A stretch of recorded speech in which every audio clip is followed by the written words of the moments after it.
Halo semua, jadi kita akan melakukan uji penurunan titik beku. Ya, kita akan mengetahui bagaimana es lilin itu bisa membeku tanpa sebuah kulkas. Oke, langsung aja ke alat dan bahan. Siapkan es batu dan baskom ya.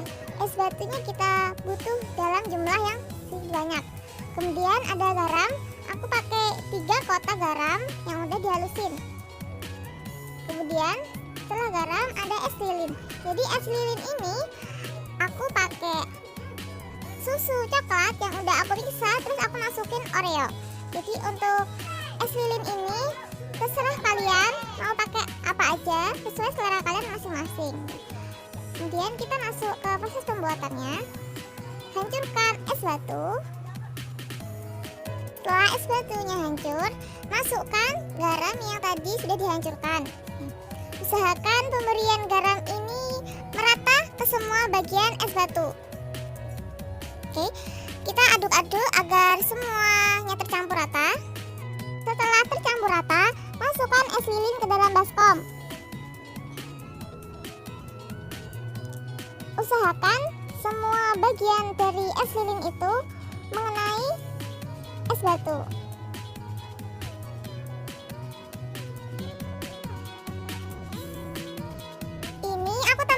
Lagi biar semakin cepat prosesnya.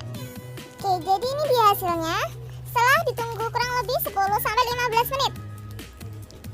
Hasilnya es lilin itu udah beku, walaupun bagian dalamnya ini belum terlalu beku sempurna. Kalau mau lebih beku bisa ditunggu lebih lama lagi.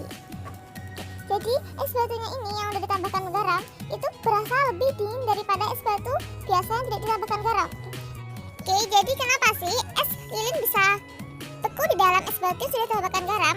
Jawabannya adalah garam menurunkan suhu beku air, sehingga garam membuat es mencair meskipun suhunya ada di bawah titik beku normal untuk air. Secara teknis, suhu yang diturunkan garam disebut titik beku. Ketika titik beku diturunkan, misalnya dengan menambahkan garam ke air, prosesnya disebut penurunan titik beku. Nah, saat garam dilarutkan dalam air, garam akan terurai menjadi ion-ion komponennya, yaitu natrium dan klorida. Nah, komponen ini yang dapat memecah partikel es batu menjadi cair. Pada proses tersebut membutuhkan energi. Es menyerap kalor dari dirinya sendiri, sehingga menyebabkan suhu es menjadi lebih kecil meskipun dalam keadaan cair. Karena kalor berpindah dari tempat yang panas ke tempat yang dingin, maka es yang sudah sangat dingin tadi menyerap kalor dari adonan es lilin. Akibatnya, adonan es lilin tersebut menjadi beku. Kalian pernah lihat gak sih kalau di luar negeri itu saat musim salju, jalanan dipenuhi oleh salju. Nah, untuk melelehkan salju tersebut, maka ditaburkan garam di atas es tersebut sehingga es menjadi gampang mencair. Itu adalah salah satu contoh lain dalam penerapan penurunan titik beku. Kesimpulannya, es batu yang